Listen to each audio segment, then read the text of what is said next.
धन्य माता धन्य पिता धन्य कुल कोटि नाम प्रदाता धन्य कुल कोटि नाम प्रदाता धन्य सुबोध सुनीता सदया हृदया मीना चरण कमल गया दर्शन कोडू गुरुराया मरे सुमाया मरे सुकाया मरे सुमाया मरे सुकाया राघव वेदुव चरण दछाया विषयो गुरुराया सदया हृदया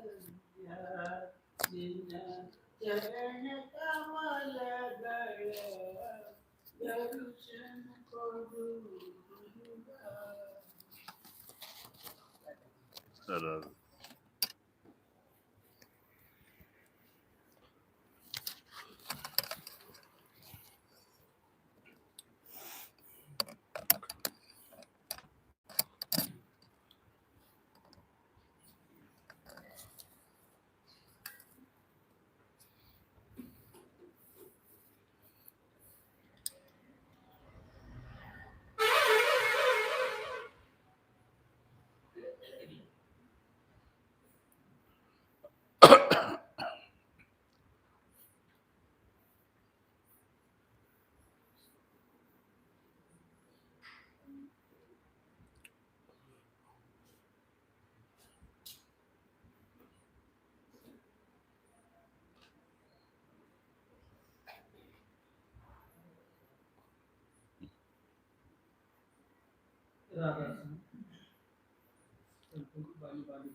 पति बीज जब बोवे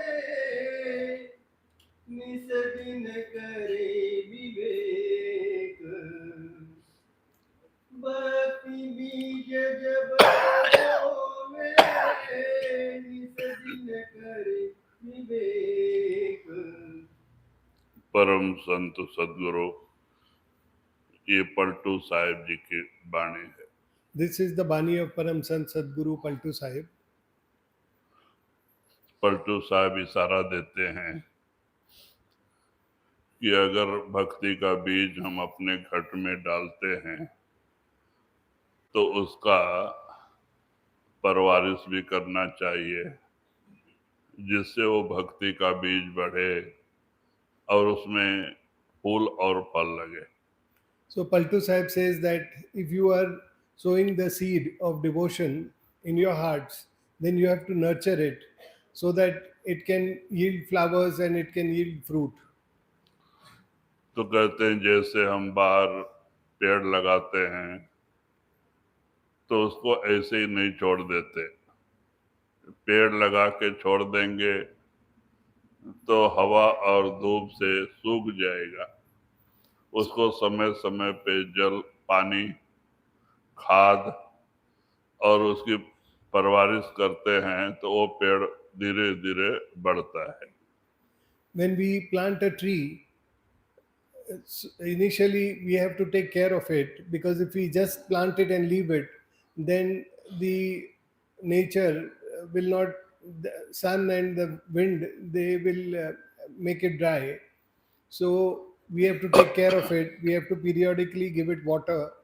Then we have to nurture it with fertilizer and take care of it to ensure that it is protected. And then it starts growing slowly. कहते हैं ऐसे संतों ने जो नाम का बीज घट में डाल दिया तो उसको बढ़ाने के लिए हमें रोज रोज सत्संग सुनना और रोज रोज भजन सुमरन करना, सत्संग रूपी पानी और भजन सुमरन रूपी खाद डालते रहे तो वो पेड़ बढ़ते जाता है। So, in the same way, when the masters put the seed of Nam in our bodies, then we have to nurture that, and we have to give it the water of satsang every day, and we have to nurture it with fertilizer of dhyan bhajan every day, and then only it will start growing within. अगर हम डाल के ऐसे ही छोड़ देंगे घट रूपी अपने घट में नाम का बीज, तो जैसा का वैसा ही पड़ा रह जाएगा, पहले तो वो उगेगा ही नहीं और फिर पेड़ बनना तो दूर है, वो ऐसे ही पड़ा पड़ा रह जाएगा सारी जिंदगी। So, if we don't do that, then that seed of Nam will get wasted within. Firstly, it will not grow, and it will not become a tree, and it will not give us, or it will not bear fruit or flowers. So, it will just remain like that and will be latent. तो चाहिए कि जो संत सत्संग में हिदायत देते हैं, बताते हैं, हम उसके अनुसार अपने रहने को बनाने की कोशिश करें, रोज रोज सत्संग सुने, रोज रोज भजन सुमरन में समय दे। So, therefore, we have to then listen to the masters, and they keep telling us that every day you give time, you listen to the satsangs, and every day you do your bhajan simran. तो इस तरह से भक्ति का बीज बढ़ता है और धीरे धीरे समय पे उसमें फूल और फल आते हैं, कहते हैं जो जिसको हम अनुभव कहते हैं। So, therefore, that seed of devotion which has been sown within us, we have to grow that and nurture it, and gradually that will grow into a tree, and it will yield flower and it will yield fruit. Those flowers and fruit are our experiences which we enjoy during our meditations. हाँ, नहीं तो ऐसे ही पड़े रह जाते हैं, हमारा समय बीतते जाता है। कबीर साहब ने और भी संतों ने हमेशा हमें जागृत किया है कि भाई ये श्वास बड़ा कीमती है, एक एक श्वास 3 लोक से भी कीमती है और इस भंडार से खाली चला जा रहा है।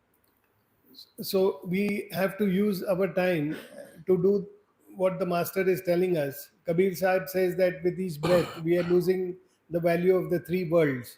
So like that, if we don't use this time to do the meditations and listen to satsangs, then our time, precious time given for devotion, will just get wasted.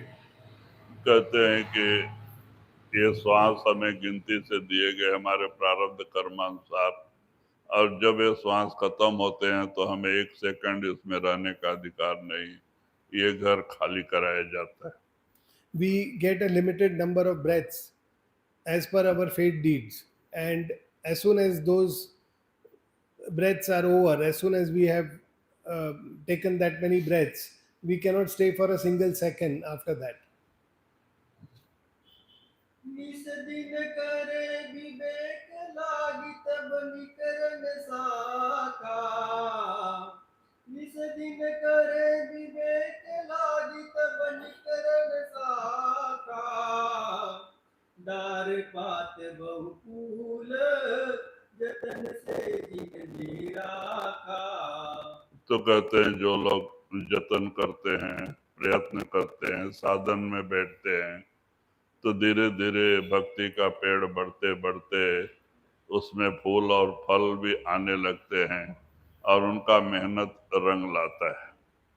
So, for those who make the effort and they sit for their meditations, they spend and give time for their meditations, for them that tree of devotion grows within them, and over a period of time that tree bears fruit and that tree bears flowers.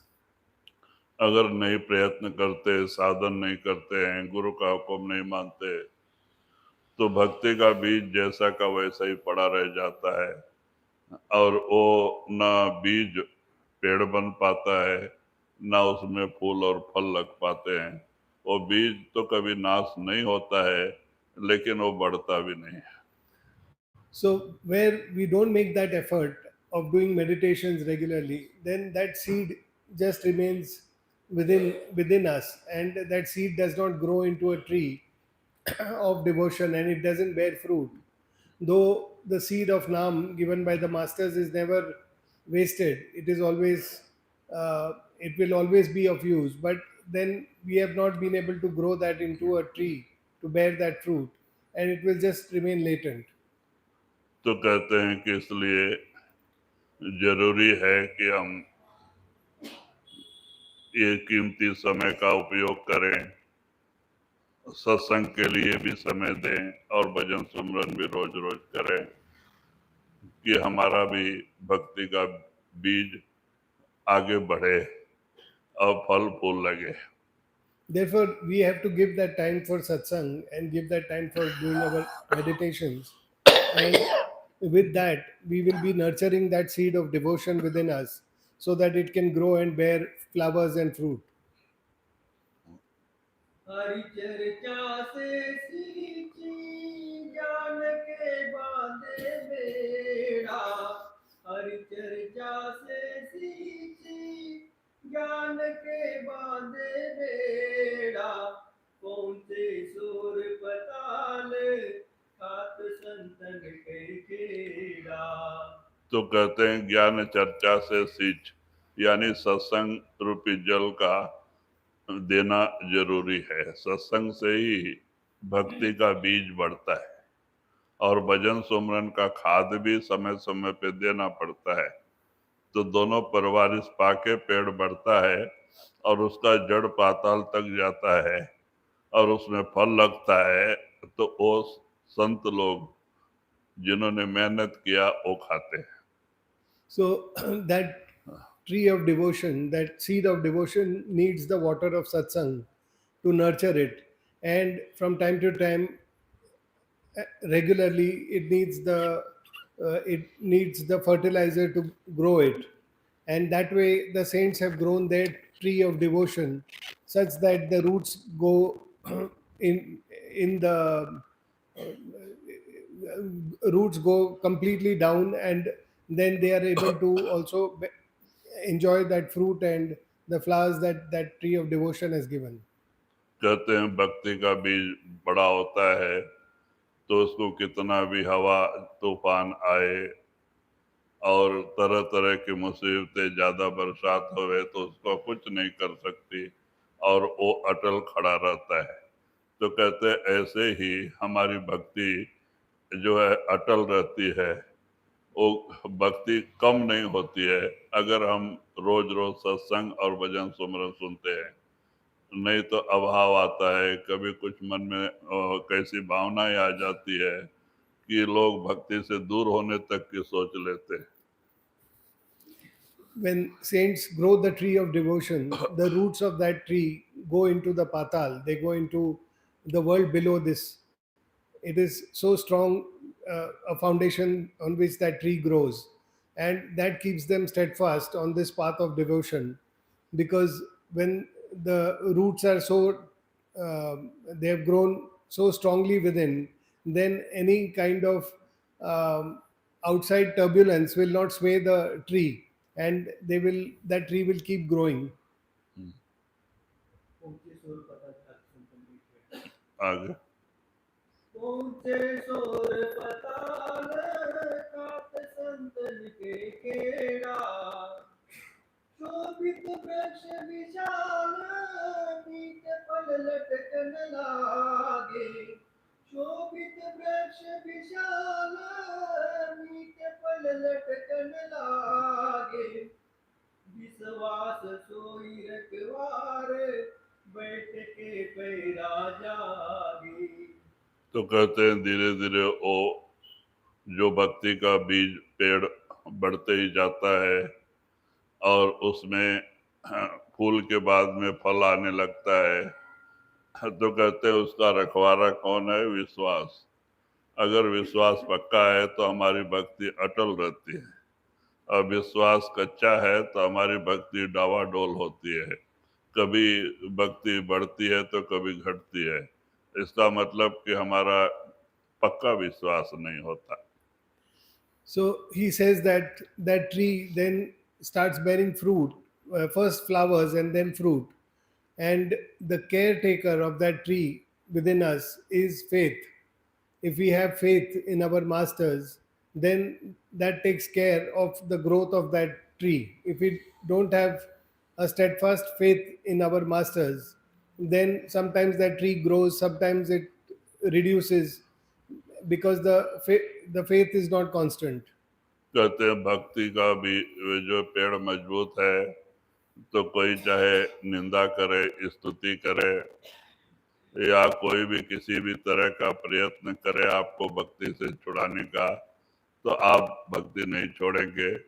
चाहे कितनी मुसीबतें आवे, तकलीफें आवे, बीमारियां आवे, लेकिन वो अडिग होता है।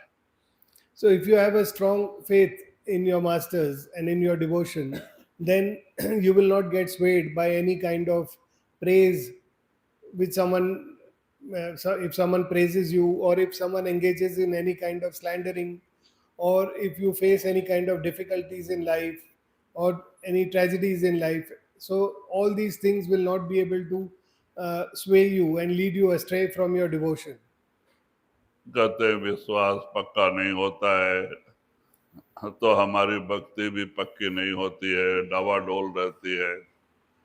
कभी कभी विश्वास आता है तो कभी अभाव आ जाता है, कभी कोई निंदा चुगली किया तो मन में घृणा भाव आ जाती है, और गुरु की कोई निंदा किया तो हम उसको मान लेते हैं। तो कहते हैं कि ये सब विश्वास की कमी है। So, where that faith is wavering and we don't have absolute faith in our masters, then if someone engages in some kind of slandering, or we sometimes have ill feelings because of some things that have happened with us, and we carry bad feelings about the masters or about our devotion, then all this is a result of lack of proper faith in the masters and in our path. कहते हैं एक बार कबीर साहब ने परीक्षा ली, क्योंकि राजा वीर सिंह बघेल जो बनारस के राजा थे, कबीर साहब के एक अच्छे शिष्य थे। तो जब भी कबीर साहब चाहे सभा चलती हो और कबीर साहब जब भी जाते थे, तो उनको सिंहासन पे बिठा के आप नीचे आके बैठते, और उनके सामने ऊपर नहीं बैठते थे, इतना इज्जत देते थे। Veer Singh Baghel, he was the king in Varanasi, and he was a devotee of Kabir Sahib, and he had a lot of love and respect for Kabir Sahib, such that whenever Kabir Sahib would appear in his court, he would step down from his throne and allow Kabir Sahib to sit on his throne, and he would sit down. He would never sit at the same level at which he would make Kabir Sahib sit. Such was his love and devotion.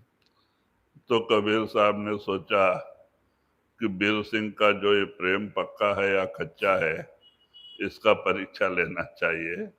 तो उन्होंने दीपावली आई, तो दीपावली में, होली में हमारा उत्तर भारत का सबसे बड़ा त्योहार है, तो लोग घर में भांग भी बनाते हैं, भांग पीस के उसमें गांजा का कुछ पत्ता और बादाम बेदाम सौंफ रात को भिगा के रखते हैं, और सब में काली मिर्च अच्छा पीसते हैं।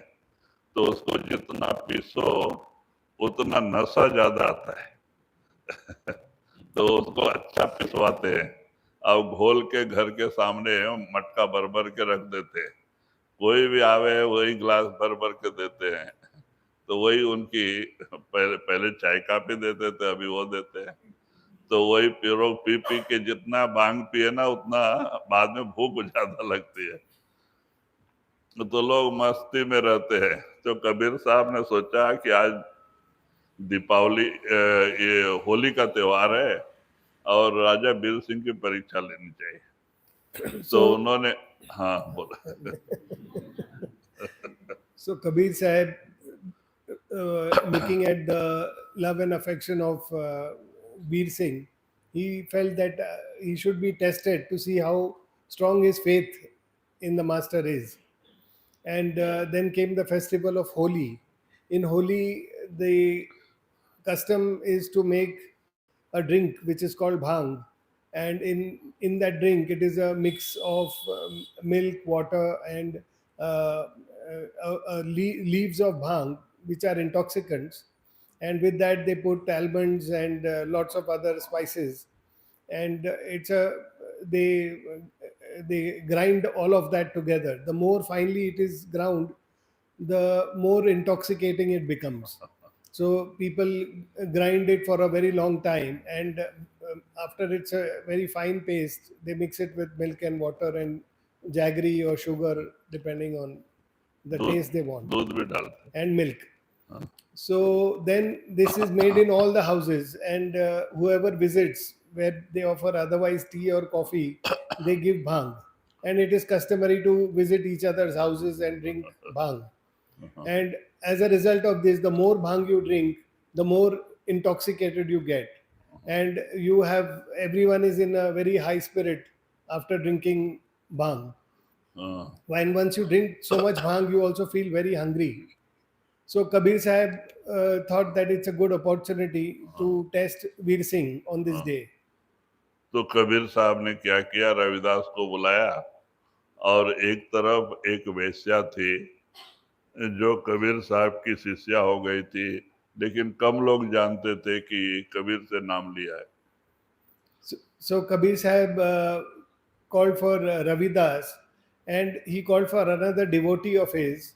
That devotee was a lady. She was earlier a prostitute who had become a devotee, but very few people knew that she was a devotee of Kabir Sahib. तो क्या किया, 2 बाटल लिया जिसमें शराब जैसा पानी भरा कलर का, इस हाथ में, और एक तरफ रविदास को खड़ा किया, एक तरफ वो वैश्या को. एक हाथ वैश्या के गले गर्दन पे रखा, दूसरा हाथ रविदास की गर्दन पे रखा, और निकल पड़े रोड पे. अब उस दिन तो सब नशे में रहते हैं, पब्लिक पूरा, तो लोग चरर कबीर बोलने का, और कचरा, कोई कीचड़, कोई गंदगी, कुछ भी ऊपर डालते थे, और कोई पानी डाल दे, कोई कलर डाले. उनका सारा वो शरीर काला हो गया, कबीर का भी, रविदास का, सबका काला काला हो गया, सब कीचड़ उचड़ मार के. और ये क्या किया, ऐसे ही चले गए राज दरबार में. So Kabir Sahib then kept one hand on Ravidas's shoulder and one hand on his devotee lady. And in both the hands, he took 2 bottles, and there was liquid in it, which was looking like a drink. And he started walking on the streets, the 3 of them, and everyone looking at Kabir and seeing the state in which he was walking like that with those 2 bottles in his hand, one hand on a prostitute and one hand on Ravidas. Everyone started abusing him or looking down upon him. And in the festival of colors, Holi, people throw colors, they throw mud at each other, they throw filth at each other, all kinds of things they throw. So, like that, they started throwing on Kabir Sahib and Ravidas and on that lady. And they were filled with all color and black soil and dirt and filth. Everything was thrown upon them. And like that, in that same form, they walked into the court of Bir Singh. क्योंकि प्रजा पीछे पीछे आ रहे थे, गाली भी दे रहे थे कि देखो पीर की मति मारी गई है, अब शराब पी लिया है, नशे में झूम रहा है, और ऐसा बोलते बोलते वो अंदर राजमहल के अंदर आ गए. So all the people there who were staying, everyone felt that Kabir Sahib he's a saint, but he has now taken all these intoxicants and he's completely intoxicated, and it is very unbecoming of a saint to do all these things. So all of them were walking behind, and like that, with all the people and the 3 of them soiled with all the colors and the filth, they all walked into the court of Bir Singh. तो राजा सभागृह में बैठे थे, सिकंदर लोधी भी आया हुआ था, आपस में कुछ चर्चा करनी थी। तो हल्ला गुल्ला सुन के सिकंदर लोधी कहता है, महाराज आज इतना बड़ा हल्ला गुल्ला हो रहा है, बात क्या है? So the court was in session, and Sikandar Lodi had also come there from. So Sikandar Lodi and Bir Singh, they were in talks, and when all this noise and din outside happened with Kabir Sahib walking in, so Sikandar Lodi asked Bir Singh, "What is all this noise about?" तो बाद में जो है गए बाहर देखा तो कहते हैं कि महाराज कबीर साहब हैं, इस अवस्था में आ रहे हैं, पीछे सब पब्लिक लगी हुई है, उनका सारा शरीर कचरा काला हो गया है और इस तरह से सभा में आ रहे हैं। So when he checked outside, he saw that he was told Kabir Sahib is walking in, and all the public is walking behind him, making fun of him, and he's filled with all filth and dirt and color, and he's walking into the court like this. तो बाद में वीर सिंह को अभाव आ गया, क्योंकि एक तरफ रविदास, दूसरी तरफ वेश्या के ऊपर हाथ रखे हैं, शराब की बाटल हाथ में पकड़े हैं, शराब पिए हुए हैं। ऐसा सोच के वीर सिंह उठे नहीं, गादी से उठे नहीं और बैठे ही रहे, सोचते रहे, और दूसरे राजा लोग हंसते थे कि वीर सिंह के गुरु की क्या हालत है। So when Bir Singh saw this and Kabir Sahib walked into the court, as customary, he did not offer his throne for Kabir Singh to sit, Kabir Das to sit, and his faith started wavering in his master, because he looked at the kind of state in which Kabir Sahib was, with his hand rested on a prostitute and another hand on Ravidas, and with the drinks in his hand. So his faith wavered, and as a result, then he did not offer his throne as he always would. He did not offer it to Kabir Sahib, and all the other kings who were visiting, they started making fun, seeing the master of Veer Singh in this kind of state. हाँ, तो और दूसरे राजा देख के हंस रहे थे, तो वीर सिंह को और भी लज्जा आ गई कि इस रूप में कैसे आ गए। तो बाद में थोड़े टाइम खड़े रहे, लेकिन वीर सिंह नहीं उठे। तब इनको रविदास को थोड़ा सा ये हुआ कि अब तो वीर सिंह गिर गया। तो इतने में कबीर साहब जो बोतल लिए थे, उन्होंने दोनों अपने पैर पे ऐसा डाल लिया। वो डालते ही फिर शंका हो गई सिकंदर लोधी को। तो वो पूछते हैं, क्यों शराबी कभी शराब पैर पे नहीं डालेगा, फेंकेगा नहीं, ये पैर पे डालने इसका मतलब कुछ और है। तो बाद में सिकंदर लोधी कहता है, महाराज ये क्या बात है, क्योंकि शराबी कभी शराब फेंक नहीं सकता है और ये अपने पैर पे डाल रहे हैं, तो इसका मतलब कुछ और रहस्य है और इनसे पूछा जाए। So that way, Veer Singh hesitated to get up from the throne and offer it to Kabir Sahib for sitting. So Ravidas ji also felt that the faith of Veer Singh has wavered, and he has lost faith in Kabir Sahib. That is why he is not getting up from his throne. So in the meanwhile, Kabir Sahib took the two bottles and with the water in them, he started pouring it on his feet. Now, looking at that, Sikandar Lodi, who was also sitting there, he felt that normally a person, a drunkard, never throws his drink like this on his feet. And seeing this, he felt that there is something more to this action. And he asked Kabir Sahib, what is it? Because normally a drunkard never throws his drink like this.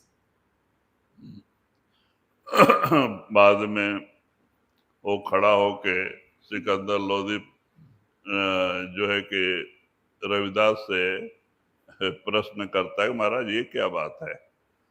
तो रविदास कहते नहीं, अभी उधर जगन्नाथपुरी में आरती करते समय, क्योंकि सवेरे 10-11 बजे का समय था, वो ऐसा आरती करते समय और वो देवस्थान में माने मंदिर में आग लग गई और कबीर साहब बुझा रहे हैं, वो पानी डाल रहे थे ना, कहते हैं कि वो आग बुझा रहे थे। So Sikandar Lodi asked Ravidas ji as to what is meant by all this, because it is very uncommon. So what is this? And explain the why this action is happening. So then Ravidas ji told him that in Jagannath Puri, in the temple, it was around 10 a.m. around that time, and the arti was going on.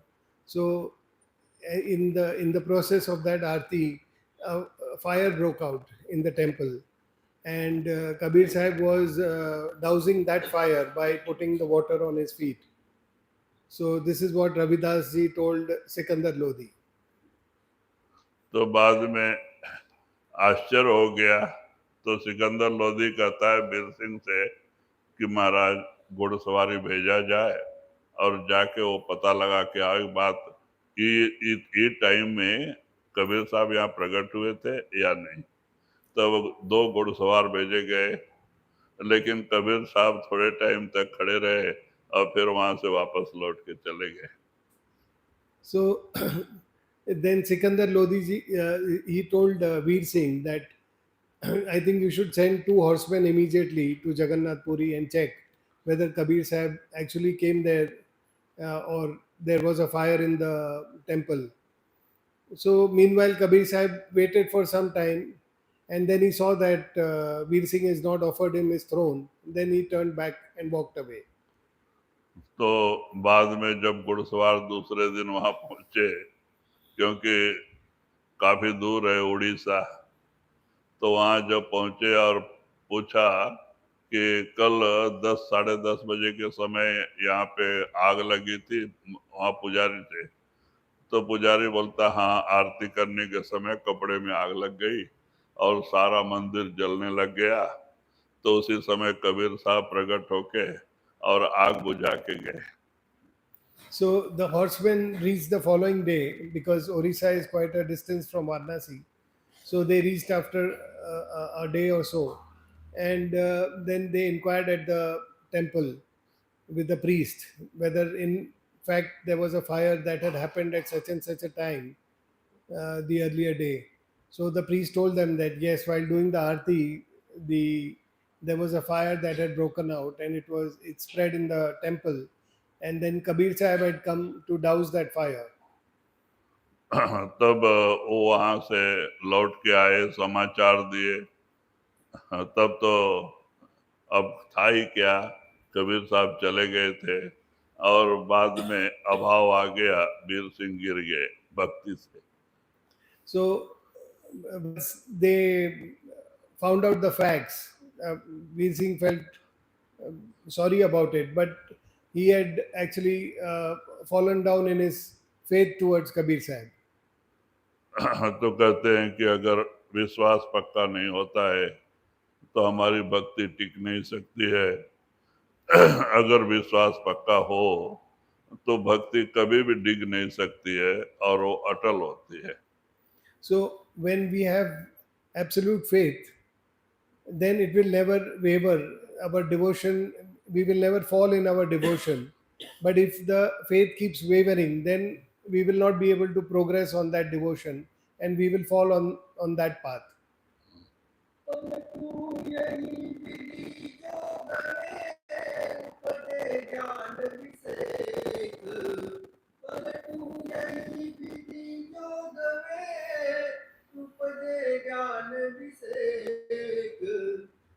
भक्ति बीज जब बोवे निस दिन करे विवेक।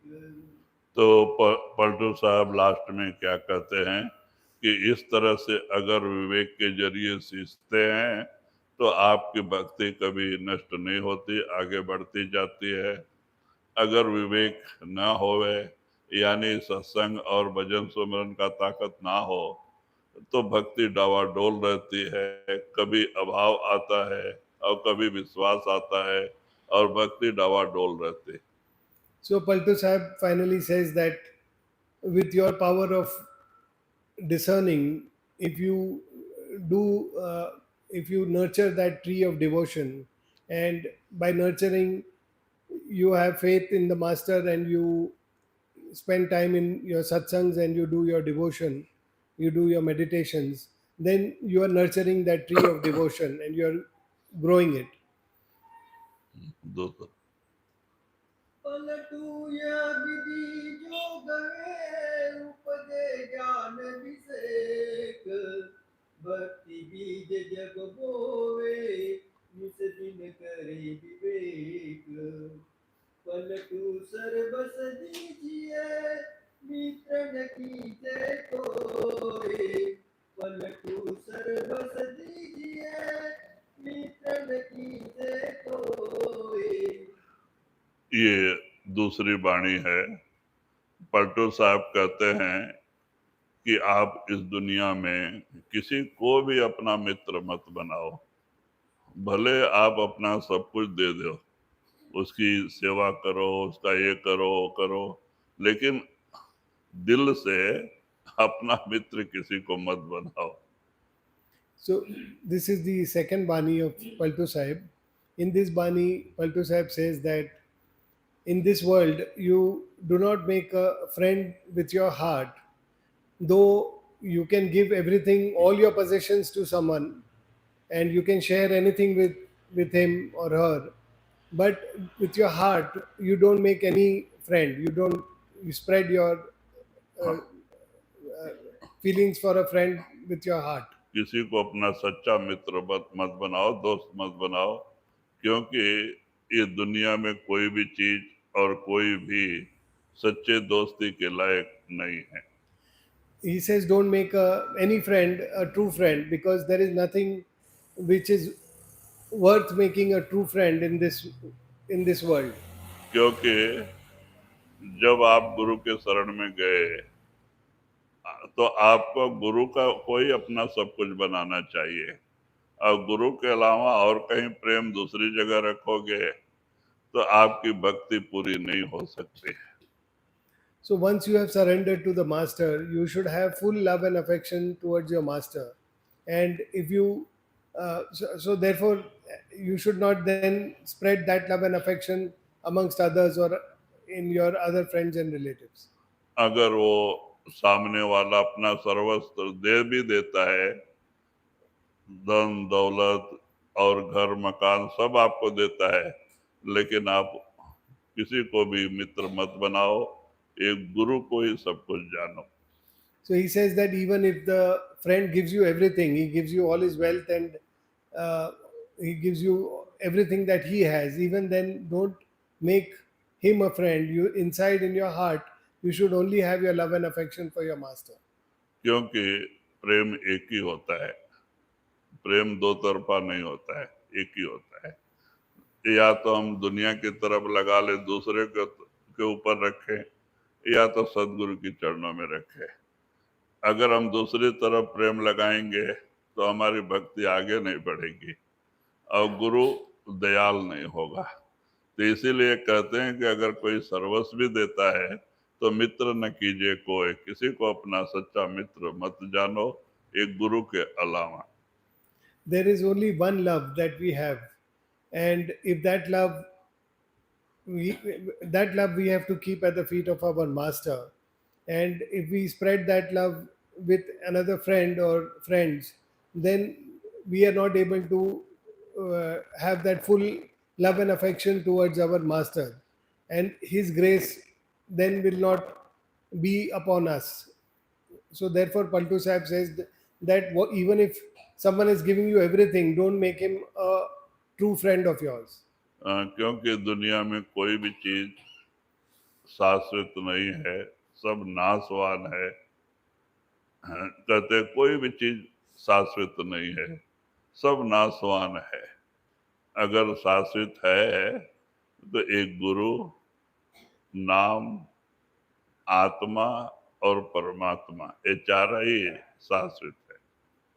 Because there is nothing permanent in this world, everything that we see is subject to destruction. The only thing that is indestructible is the Sadguru, Naam, God Almighty, and our soul. These are four things which are indestructible. Everything else is subject to destruction. क्योंकि ये चारों का कभी नाश नहीं होता है। न आत्मा का विनाश होता है, ना गुरु का कभी विनाश हो सकता है, ना वो परमात्मा का। ये नाम का ये जो है सच है और बाकी सब झूठ है।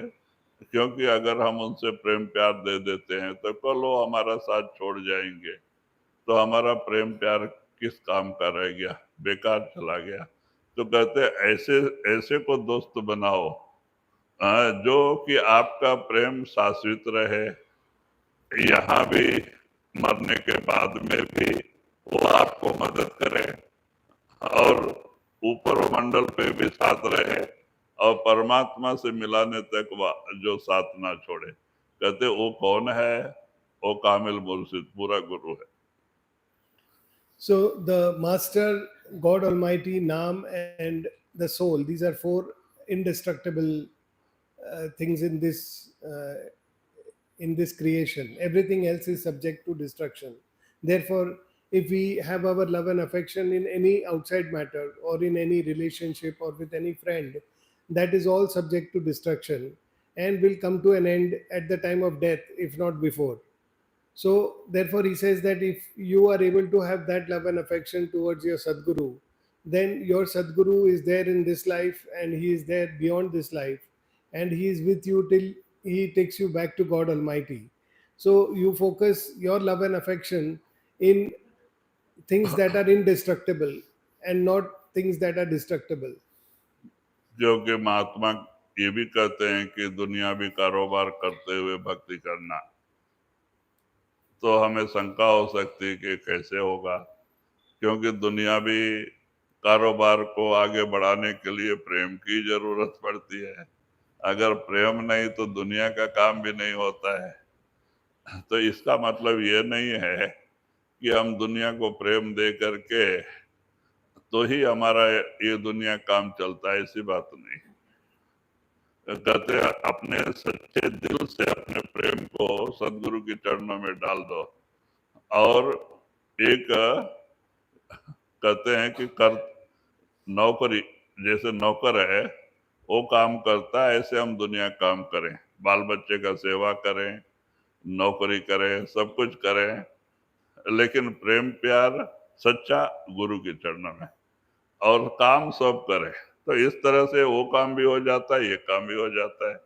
तो हम गुरु का बन के जब इस तरह दुनियादारी करते हैं, तो जब गुरु का बन के करते हैं तो हमें ना खुशी होती है ना दुख होता है। चला जाए तो कोई दुख नहीं, क्यों गया तो गुरु का गया। अगर बढ़ गया तो कोई सुख नहीं, क्योंकि वो भी गुरु को मैंने दिया था, गुरु का गया। तो अपना मन पे प्रभाव नहीं पड़ता है। जब हम अपना समझ के करते हैं तो उसका भला या बुरा सब मन पे प्रभाव पड़ता है। So, the masters also tell us that we have to do all our worldly things, all our duties. We have to fulfill all our duties and go about taking care of our families or our businesses or our service. So, the question that arises is how can we do all that? Because all that also needs love and affection. And if we don't have love and affection in what we are doing, then how can we do those things? So, the masters say that you have to discern between what is true love and affection and what is duty. So have your love and affection at the feet of the master at all times. In your heart, you carry your master with you because he is going to be here and after this life also. And you be firm in your understanding that you are like a servant in this world. Like you have a servant who comes and he works for you. So whether you gain anything or you lose anything, it doesn't make a difference to the servant. He just does his duty. Like that, you be very clear in your mind that you are a servant in this world and you are doing your duties towards everything. So you take care of your children like you have a duty towards them and you will do it properly. You take care of your families, you take care of your friends, you take care of your businesses. Do all of that as a duty that you have towards, you can say, towards your master or towards the world. But when you do this in this manner, then you will be able to withstand all the ups and downs that come in your life.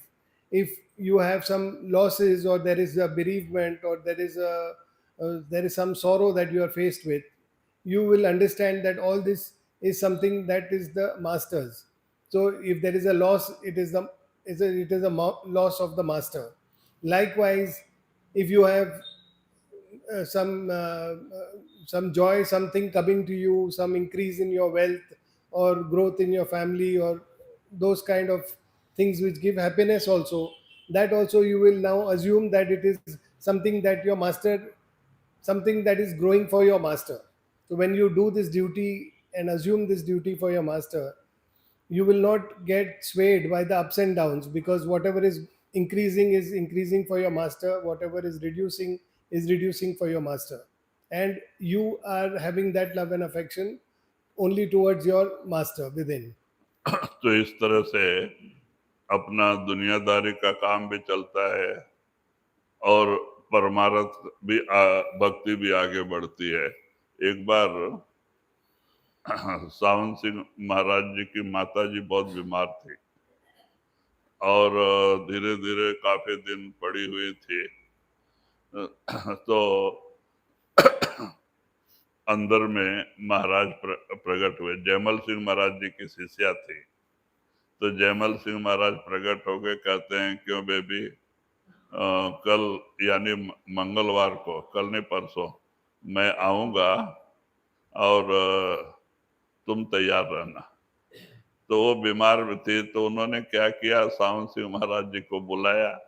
वो duty पर रहते थे और वहां से बुला के कहा कि ऐसी सी बात है, अब महाराज ने ऐसा आके कहा, अब मैं मंगलवार को सवेरे जाना है। तो महाराज बोले अच्छा ठीक है, मैं छुट्टी लेके आ जाऊंगा। तो शनिवार रविवार 2 दिन तो आश्रम जाना है, कुछ भी हो जाए लेकिन महाराज आश्रम जाना नहीं छोड़ते थे।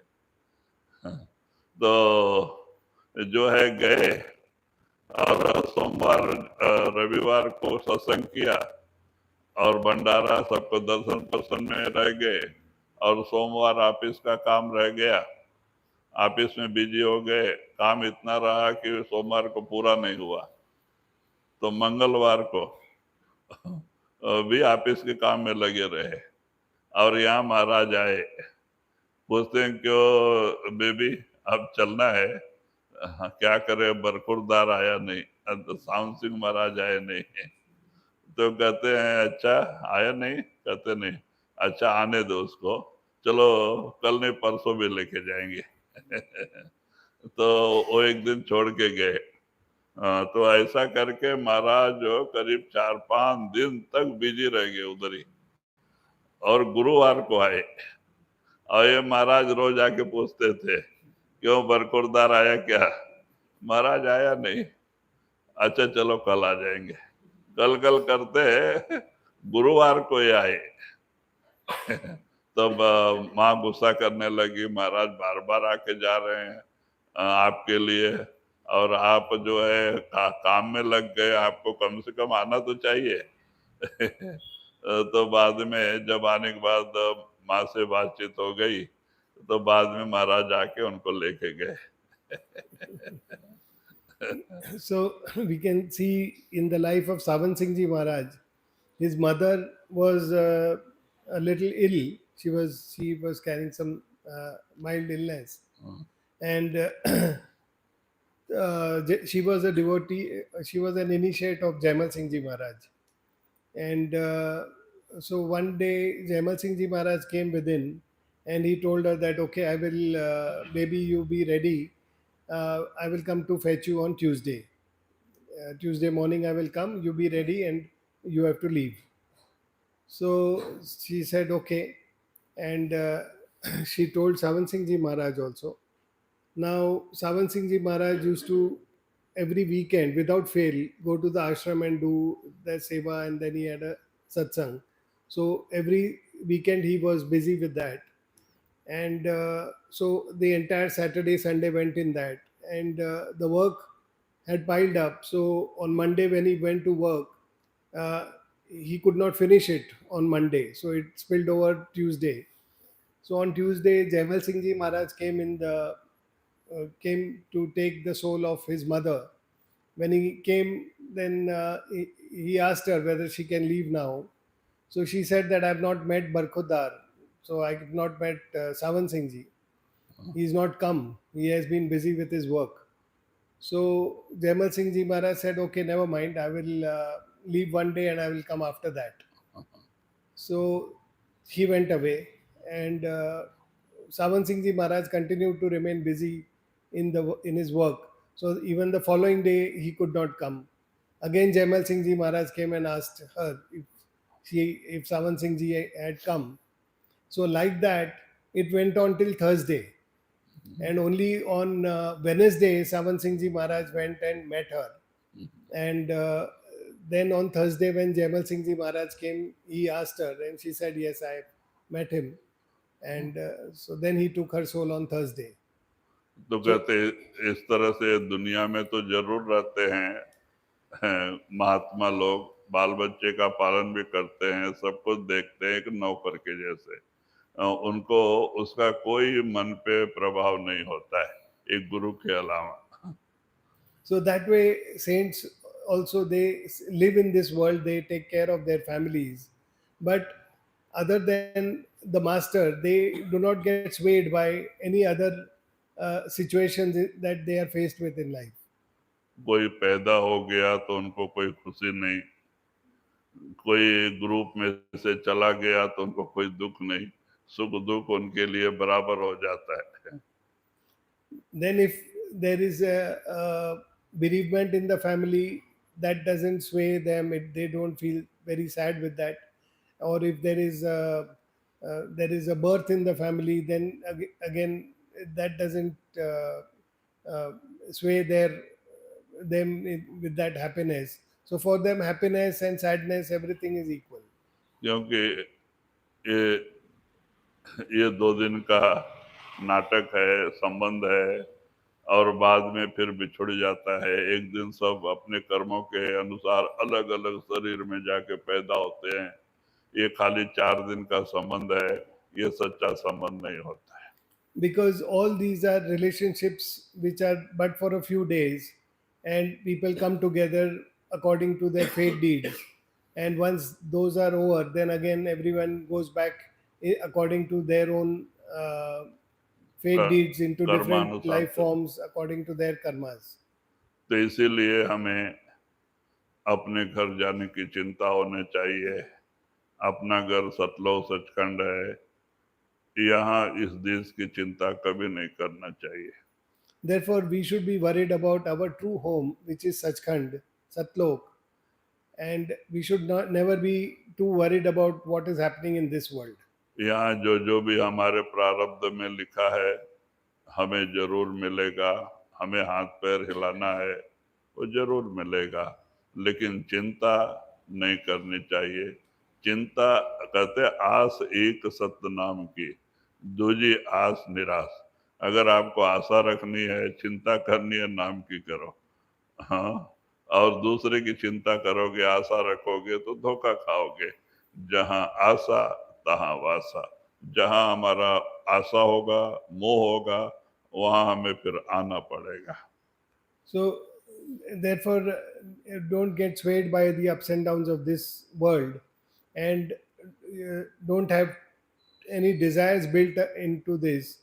The saints say that if there is a desire that you have, that desire should only be of Satnam, and everything else is don't have any other worries or any other desires, because all those will bring you back into this world. All the desires, when we die, we follow our desires, and if we have desires for this world, then that brings us back into this world.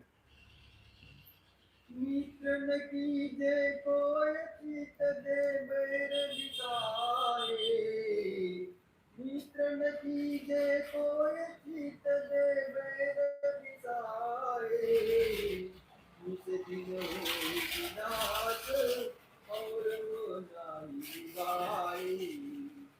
कहते हैं कि इस तरह से अपना चित्त कहीं मत दो खाली गुरु के अलावा। आप कहीं भी प्रेम और प्यार को मत रखो, क्योंकि उसमें धोखा है। दुनियावी प्रेम प्यार हमें फिर दुनिया में आने का कारण बनता है। जहाँ आशा तहाँ वासा, और गुरु का प्रेम प्यार हमें मालिक से मिलाता है। तो इसीलिए कहते हैं कि आपको दुनिया कारोबार करना है, एक नौकर, एक ड्यूटी समझ के करना है। ये सब गुरु का है, सोच के करना है, क्योंकि है भी ऐसा ही। यहाँ हमारा कुछ नहीं है, हम तो खाली हाथ आए थे और खाली हाथ जाएंगे। ना कुछ लेके आए थे, ना यहाँ से कुछ ले जा सकते हैं।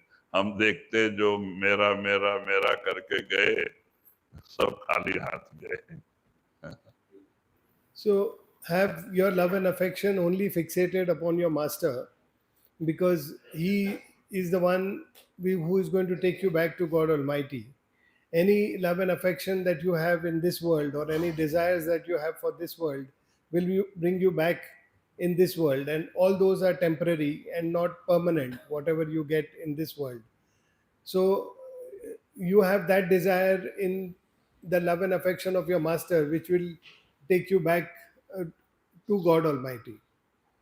हाँ, तो इसीलिए कहते हैं कि हमें दुनिया में आए हैं, कारोबार करना है, क्योंकि हमारी ड्यूटी है, ड्यूटी बजानी है। लेकिन ड्यूटी ही समझ के करना है, इसको अपना समझ के नहीं, गुरु का, मालिक का समझ के करना है। क्योंकि ये सब हमारे पिछले प्रारब्ध कर्मानुसार 4 दिन के लिए दिए जाते हैं, है उनका ही, और उनकी चीजों को हमें यहीं छोड़ के जाना पड़ता है। ना कोई इसे लेके गया, ना कोई ले जा सकता है। इसीलिए कबीर साहब ने भी कहा है कि राम गयो रावण गयो जाको बहु परिवार, कहें कबीर थिर नहीं सपने जिम संसार। राम रावण जैसे बड़े बड़े राजा महाराजा भी आए, लेकिन कोई यहाँ अपना कायम ठिकाना नहीं बना सका, सब गए।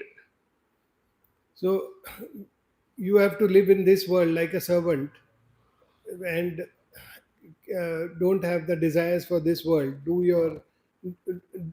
Go around your life doing it, assuming it as a duty towards this world, and fulfill it as a duty towards your master.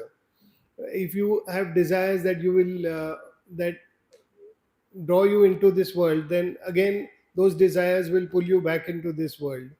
And you have to remember that nothing in this world is permanent, and it really doesn't belong to you.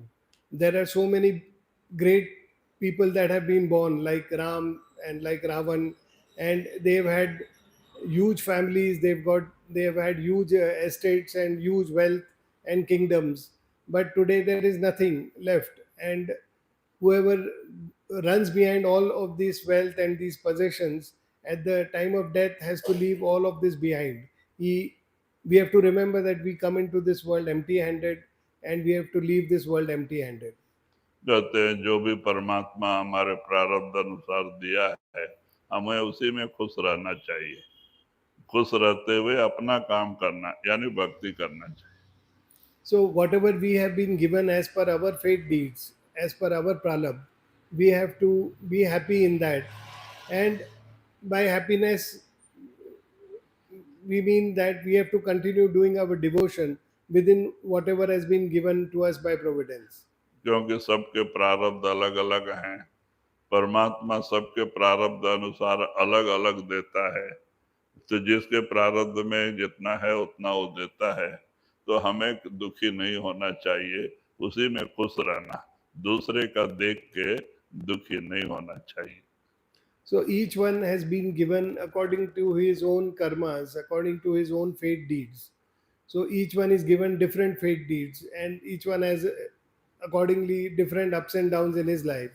We should not get carried away by what someone else is getting or what someone else possesses, because each of us has been given our own fate deeds, and we should be well reconciled with what we are getting.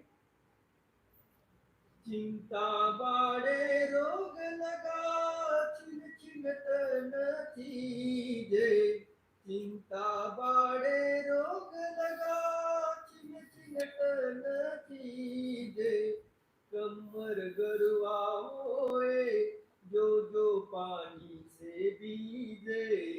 तो वही कहते हैं चिंता करने से, हाँ, जो है कि बीमारियां आती हैं, तकलीफें आती हैं, मुसीबतें आती हैं हमारा टेंशन से। हाँ, अगर हम टेंशन ना करें तो हम बहुत सारी बीमारियों से बच जाएं, लेकिन इंसान लाचार है। इनको करोड़ों जन्मों के से आदत पड़ी हुई है टेंशन। टेंशन रूपी भूत को अपने ऊपर ले लेते हैं और हमेशा दुखी रहते हैं। जो कहते हैं टेंशन किस बात का करना है, जो आपके विधि विधान में है मालिक दे रहा है, उसमें खुश रहो और मालिक का गुणगान करो कि चलो इतना तो दे रहा है। अपने निचले स्टेज वाले को देखो कि कितने भिखमंगे लोग रोड पे पड़े हैं, उनके पास कपड़े नहीं है, खाने को नहीं है। उससे तो अच्छा है ना, हमें तो खाने को दे रहा है, कमरा दिया है। तो कभी भी निचले स्टेज वाले को देख के खुश हो।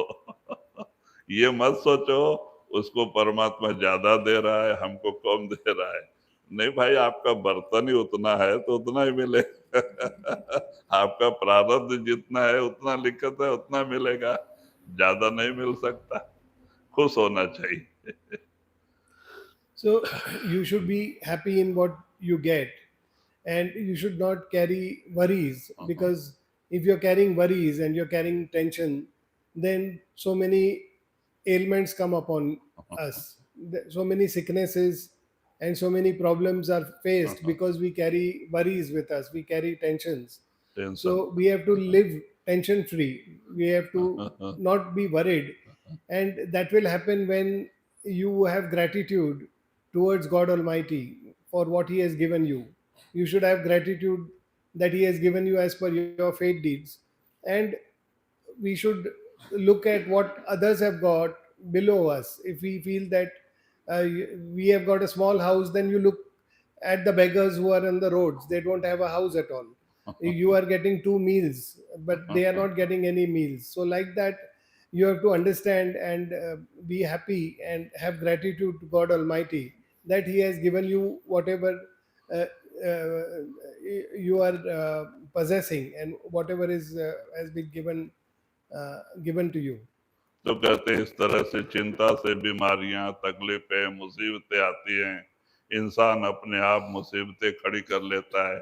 इसको कोई मुसीबत देने वाला नहीं है, इसका मन ही है जो टेंशन चिंता करके इसको पूरा ग्रसित, माने बीमारियों से ग्रसित कर देता है। तो इसीलिए चाहिए निश्चिंत रहें, जो परमात्मा दिया है खुश रहें और उससे प्रार्थना करें कि मालिक तूने बहुत कुछ दिया है, और उसको भक्ति करें। So, therefore, we should unload that ghost of tension which we carry upon us and have gratitude towards God Almighty for everything that He has given us. And if we don't carry these worries or tensions, then we will also be free from a number of illnesses which otherwise we will face if we carry these tensions. So, be happy and have gratitude to God Almighty, and you do your devotion within whatever you have. जोग जुक्ति की हानि जहाँ चित अंते जावे, जोग जुक्ति की हानि जहाँ चित अंते जावे, भक्ति अपनी जाए एक मन कहू लगावे। तो वही कहते हैं कि इस तरह से, हाँ, कहते हैं कि मन कहीं और लगाने से या तो प्रेम दूसरी तरफ लगाने से आपके भक्ति में विघ्न होता है, भक्ति जाती है और इस तरह से बाहरी प्रेम प्यार बढ़ते जाता है जो नाशवान है और उसका विनाश हो जाता है। तो कहते हैं इसीलिए हमें बचना चाहिए। प्रेम एक सदगुरु के चरणों में जोड़ के दुनियावी कारोबार करना अच्छा है, और दुनिया से प्रेम प्यार लगा के धोखा नहीं खाना चाहिए, क्योंकि दुनिया झूठी है। So he says that love and affection is singular. It is one love and affection that you have. Now, if you distribute that in all the pleasures or outward relationships or your friends and relatives outside, then you have to remember that those are not permanent, and we will have to leave all of those behind at the time of death. So we would have wasted all that love and affection. Instead, have that love and affection at the feet of the Master, who is going to help us here and uh, beyond. So, so focus that love and affection which you have on something which is permanent and not something that is temporary. Ram मिताई ना चले और मित्र जो होए राम मिताई ना चले और मित्र जो होए पलटू सर्बस दीजिए मित्र न कीजिए कोई तो वही पलटू साहब जी कहते हैं कि अगर आप किसी और को मित्र बना लेंगे, अपने दिल में बसा लेंगे, तो राम की भक्ति माने गुरु की भक्ति कभी हो नहीं सकती। आप भक्ति में कभी आगे नहीं बढ़ सकते। इसीलिए किसी एक को अपना दोस्त दुनिया में मत बनाओ, एक गुरु को बनाओ, गुरु को सब कुछ जानो, तो आपको इसी जन्म में सतलोक Sachkhand. So he says that, therefore, in your heart, if you have love and affection towards your master, you will be successful in your devotion.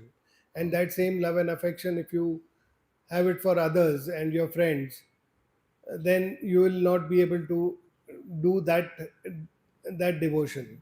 So therefore, Paltu Sahib says that don't have true love and affection for anyone outside except for the master. इसीलिए ऋषि मुनि, योगी, जपी तपी और कहते हैं कि गांव, देश, घर, मकान त्याग के जंगलों में जाके कंदमूल फल खा के उन्होंने मालिक को पाने के लिए कितना प्रयत्न किया है, क्योंकि दिल में और किसी के लिए जगह ना हो, हमारा प्रेम और किसी के ऊपर ना चला जाए।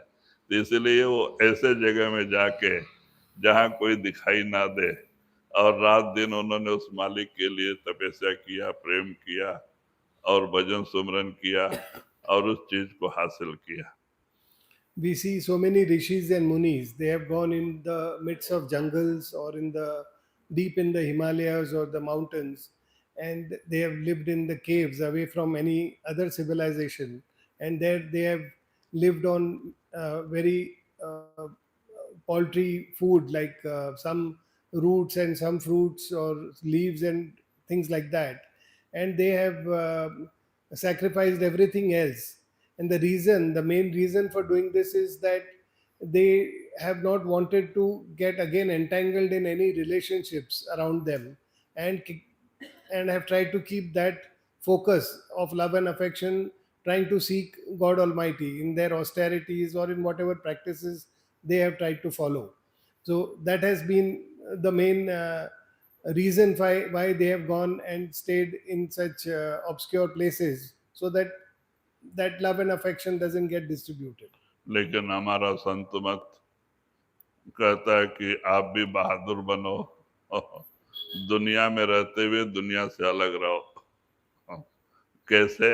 अभी तक हम दुनिया के बन के दुनिया कारोबार करते थे, तो अभी गुरु का बन के दुनिया कारोबार करना, ये बहुत बड़ी बहादुरी का काम है। कुटुंब परिवार में रह के भक्ति करना, वो तो भाग के किया उन्होंने, चलो वहां तो कोई दिखा नहीं, न कोई था प्रेम लगाने के लिए, लेकिन आपको सब लोग साथ में रहते हैं आप उनके बीच में भी रह के आपको बहादुरी करना है कि अपना प्रेम प्यार सबसे निकाल के एक तरफ जोड़ देना है और दुनिया में बाल बच्चे में रहना है।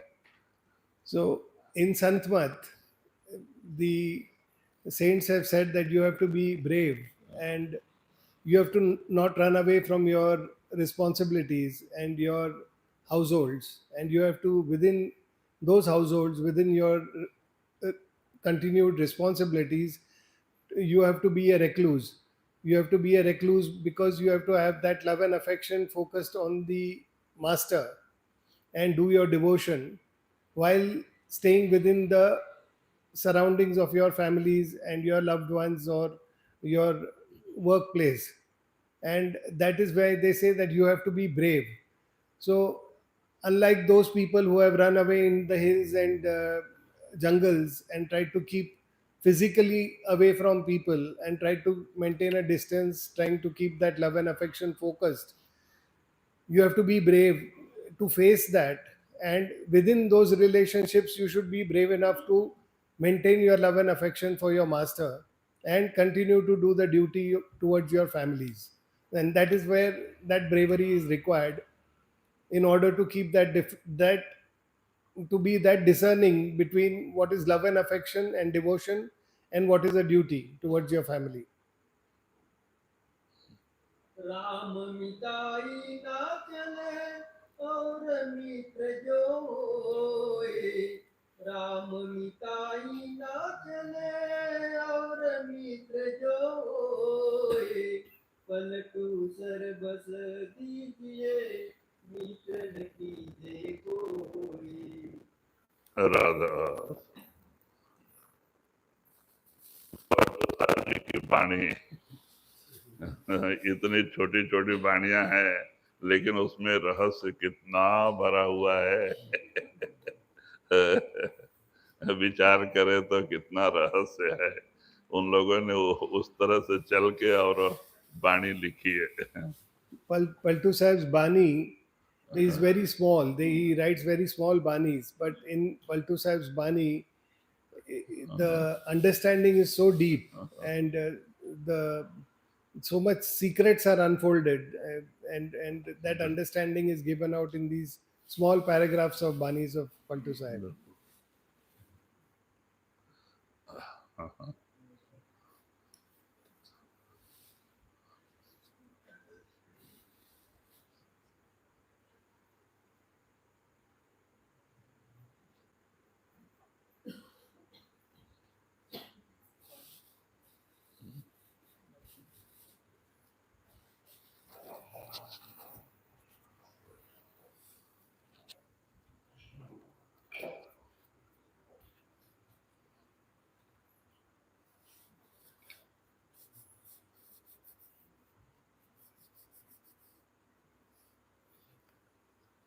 Small announce